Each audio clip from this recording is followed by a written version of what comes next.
Hi everybody, my name is Jonny Kinross. I'm the CEO of the Grassmarket Community Project.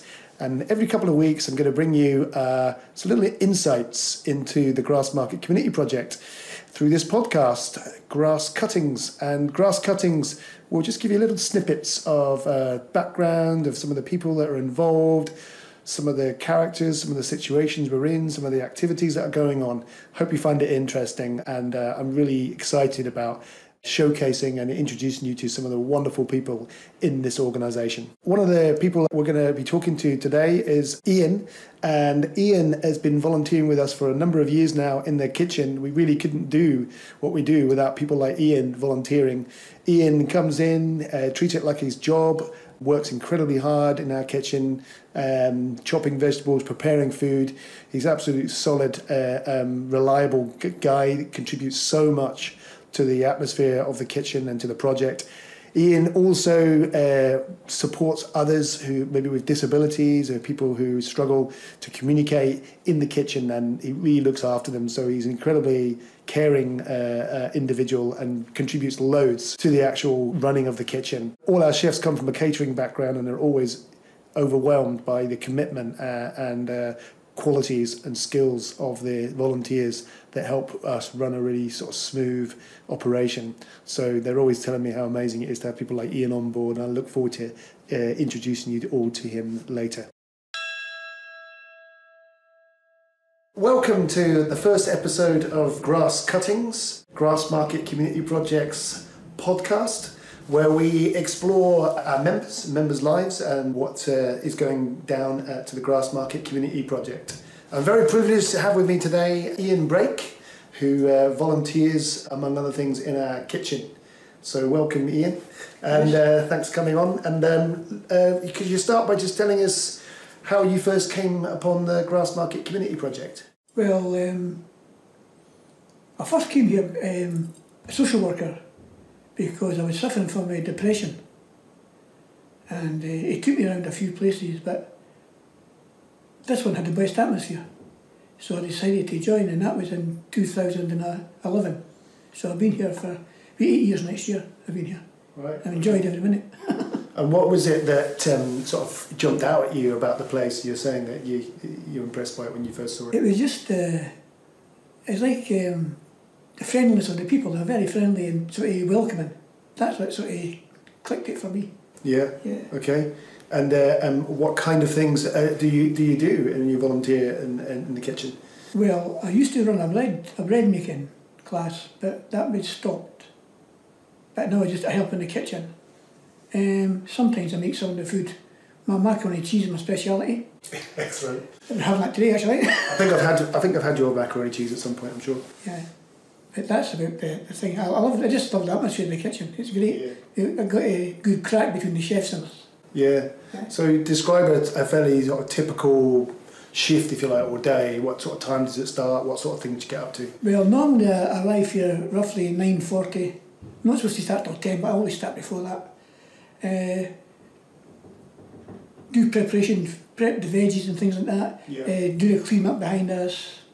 See what's on the menus, set the trolleys up for the members, the plates and sort of cups and utilities, getting knives and forks and bread, make the bread and everything. So that's what we do. Okay. Well, you mentioned setting it up for the members, so can you tell us a bit about that? What is this, the members' lunch? Or? Yeah, it's a members' lunch. They get a lunch every day between 1 and 2. It's free.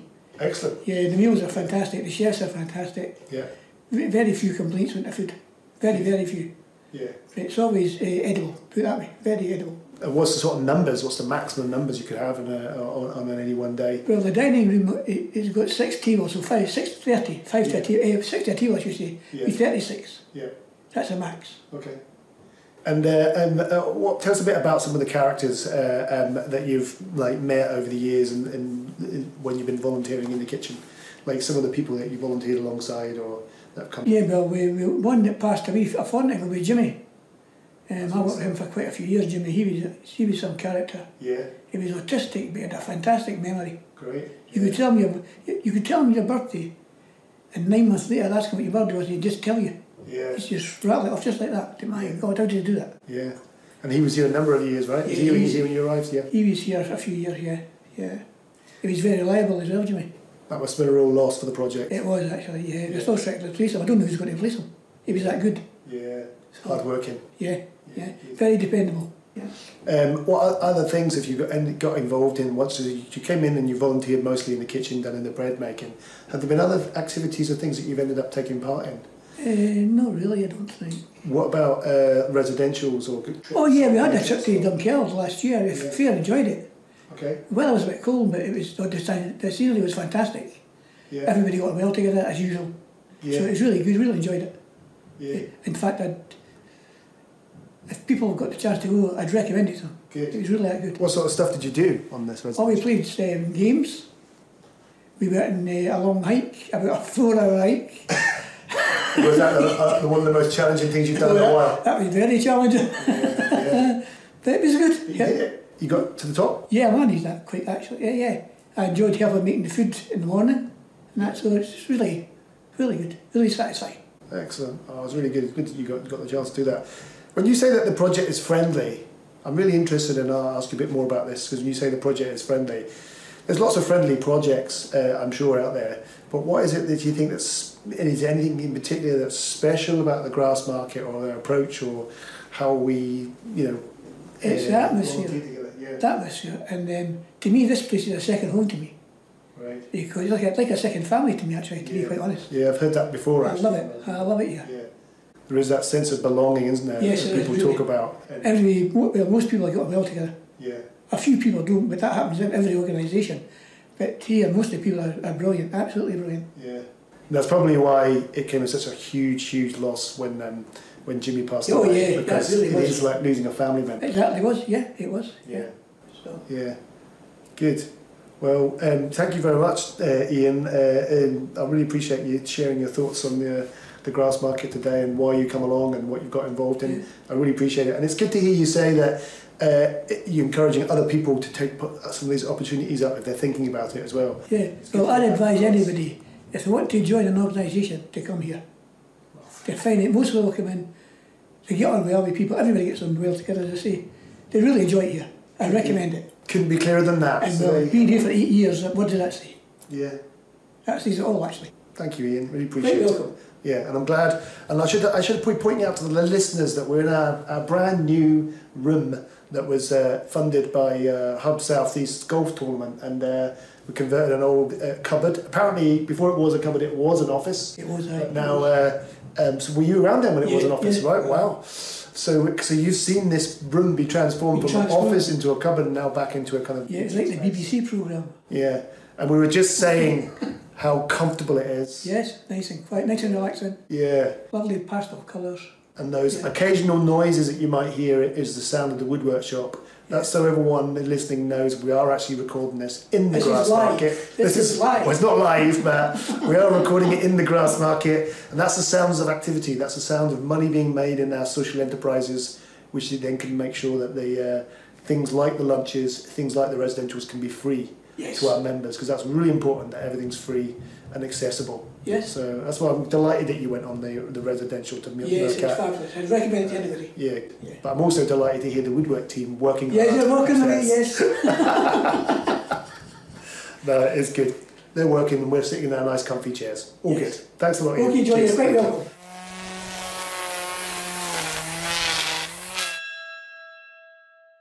So, just as a reminder, people should get in contact with us via 0131 225 3626 if they want to refer themselves or refer someone to the project.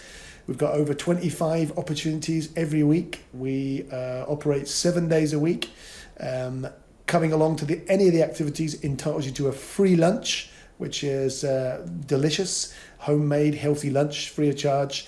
And I would certainly encourage anyone that's coming along to any of the activities to sign up for the free lunch as well. So if you do know anyone that's maybe isolated or experiencing depression or feels frustrated in any way whatsoever with the way their life is going and they want to get involved in something positive, maybe put a bit of structure in their lives, maybe meet people, make new friends, build their skills, anything like that, please do get in touch on 0131 225 3626. You can also get in touch via our website, which is grassmarket.org. And you can also find on there the registration forms and inquiry forms, etc., etc. So I look forward to hearing from you. Thank you. Later on, we'll be speaking to a couple of members who attend our creative opportunities, both called James. Don't worry, you don't need to be called James to attend our creative programme. But first, I wanted to highlight a new and exciting activity coming online in January next year, and what better way to do that than speaking to the man delivering it himself. So I caught up with him and found out more about what he is bringing to the project in January. And I'm delighted to have with me today someone who's going to be starting a whole new activity in the organisation starting in January, George Williamson, who's an arts animator and has done some work with us in the past. And well, perhaps George can tell us himself, what is this about, what you bring into GCP in January? What am I bringing to GCP? Well, the idea is that it's not purely a photographic project, Johnny. It is, in fact, a portrait project. And the idea is working with some of your members who I have worked with before at GCP, is to create interesting and fun portraits which you might not generally get, from photo booths or snapshots or whatever. So we'll be using interesting lighting, we'll be using some props and some costumes, and basically creating photographs that people are happy with, and maybe kind of seeing another side of their personality or their self that perhaps is kind of laying a wee bit hidden, kind of thing, So it's really to bring out the best in people. Great. So it sounds like you're saying that they'll see a different side to themselves and their personality and stuff like that. Yeah. Tell us a bit more about what the individuals will gain from this experience. Well, at a basic level, basically people will receive digital copies of the photographs we take, and in the past other people have used them in social media, rather than just snapshots or photo shots that they've done. So people will get digital copies. The other thing is they'll get an insight into how portraits are created in terms of using light and backdrops and cameras and all that kind of stuff, and a bit of editing. Plus, each and every person will get an A4 gloss print of a photo that they themselves have chosen. It sounds absolutely brilliant. I'm really excited about it, and I know people will, really looking forward to it. So I can't wait. So maybe I could get you back once you've got started to tell us a bit more about how it's going on our future podcast. Tell us what's happening, and it sounds brilliant. Thanks so much. Well, and thank you for bringing me in here. Thanks.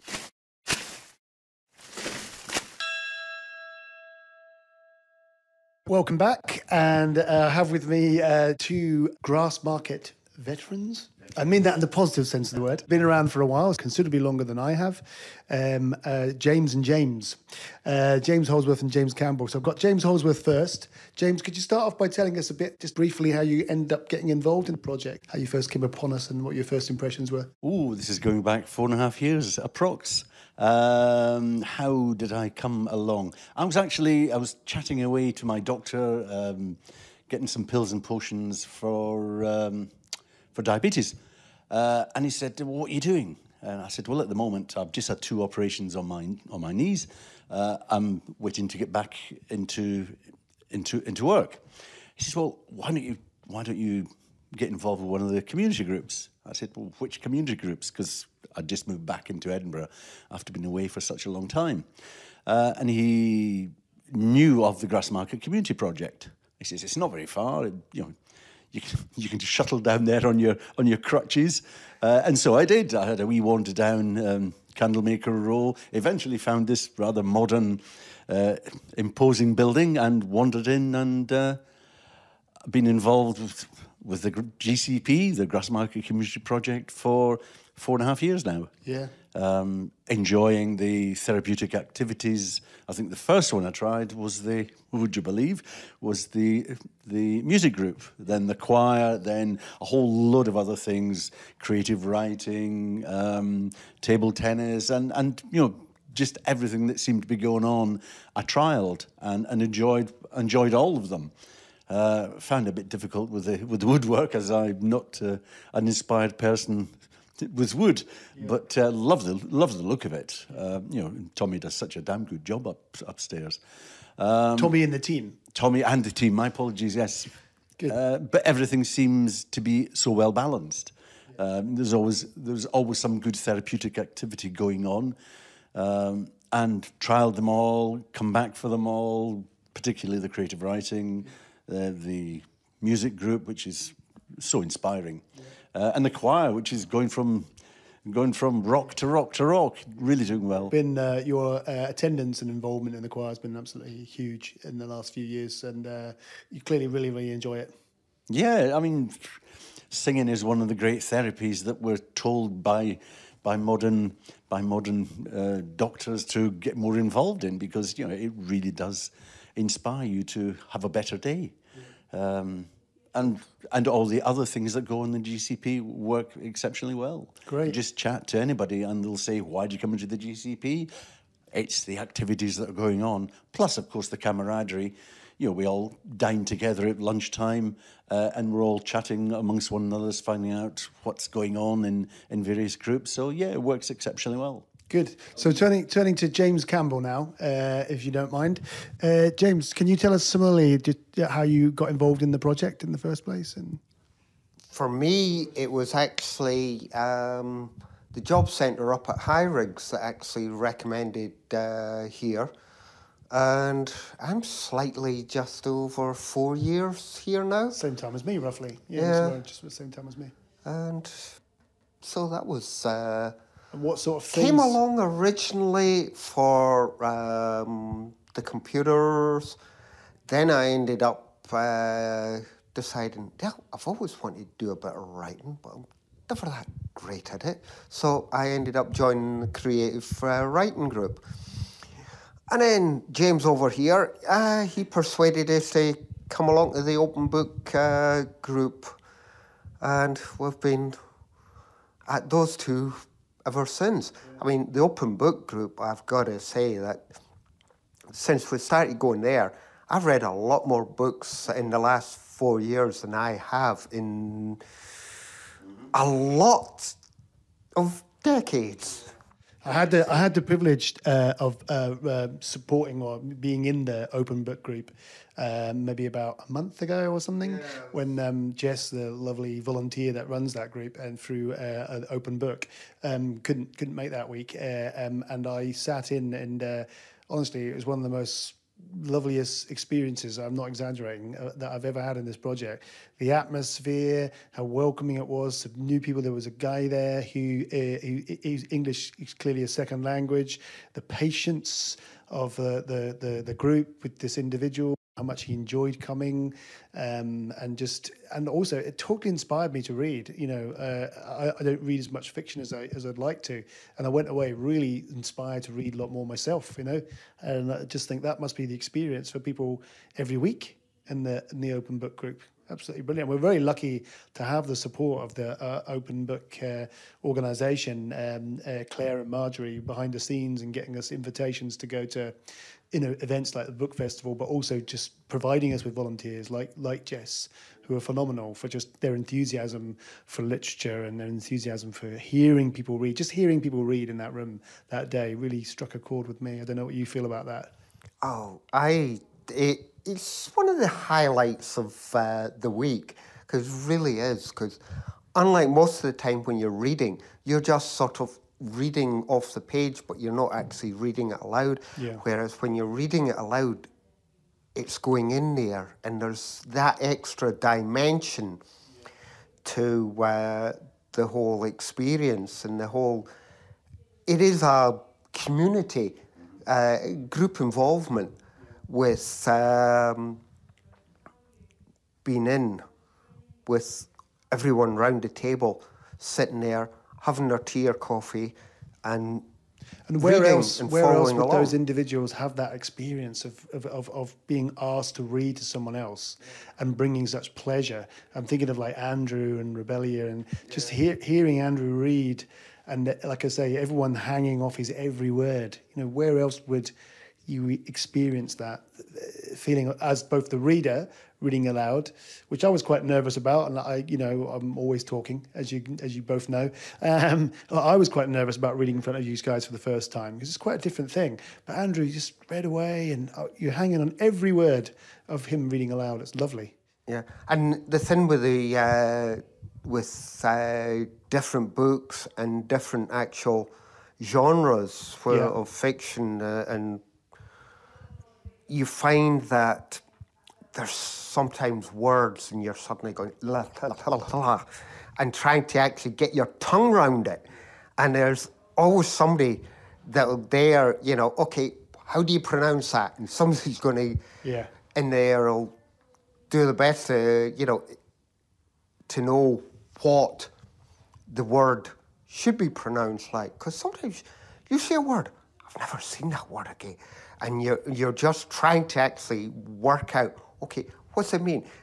There's always somebody looking up the dictionary and say, what does it mean? And then you start getting into the etymology of it and its whole background, the whole history of that word, whether it's Latin-based, Greek-based, or and all that. And that adds another dimension entirely to the whole reading. You're learning about the history of language, the history of words, and it's great. Back to the creative writing, you've shared with me, and it'd be nice to share with our listeners your experience of actually getting published. Tell us briefly, if you don't mind, that. As you know, that 4 years ago when I came here, the only writing I've done was, well, takes me about a week to write a letter, and the only sort of long stuff I'd done was when I was at college years ago. And that was about 500 words for the college courses. But it was something about the just going along to the groups and just doing the little short stories that just sort of piqued my interest in wanting to do, you know, there's always that little thing in you, I want to write a book. And, you know, 4 years later, I've got 3 published on digital platforms. I'm working on the 4th book. Are they getting good feedback, some of these? I'm getting good feedback, but I keep saying, stop telling me that you like them. Go online and put a rating, put a review, please. Stop telling me. Just go online and tell the world. Yeah. Well, I hope that when you're mega famous and mega rich from the sale of your books, that you won't forget the Grassmarket Community Project. Can you, James, tell us, finally, what would you say to anyone that's sort of thinking about coming along to the project for the first time, that's looking at this shiny building with hundreds of tourists in the cafe and things? What would you be saying to them? Don't think. Make that positive decision to move a muscle, move into the GCP, taste what's on offer. They're all good, well-balanced therapeutic exercises that are going on. They're all welcoming. If you don't make that decision, then you're going to miss out. There are so many good things going on. That's all I can really say. It worked for me. It's worked for so many other people. Worth a try.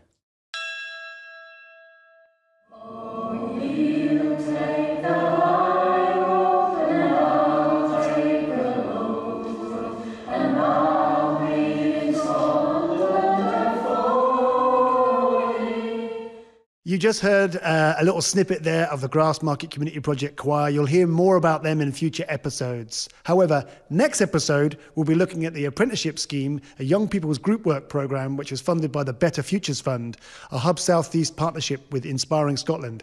We'll be speaking to our new apprentices in catering and woodwork and hearing bits like this bit from Lee. I love it. I actually do.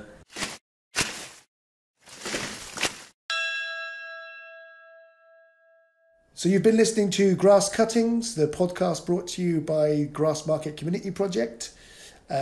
Just a quick thanks to all the members that took part in today's episode. Really appreciate it. And it's not always easy to be interviewed and just share parts of your life. So really do appreciate people. And hopefully it's inspired people listening to get involved as a volunteer or support us through donations or your time, or refer someone that you know that might benefit from this kind of project. Little thanks to Tomasz, who has been doing the sound today and the editing. Really appreciate having Tomasz on board. And also a huge thanks to all our various funders and supporters to date for making this possible. And a massive thanks to our incredible staff team and volunteer team for running such a brilliant project. So that wraps it up today, folks, and I look forward to speaking to you next time. So tune in via our website, grassmarket.org, and listen to the next podcast. You'll catch it on social media as well. Thank you.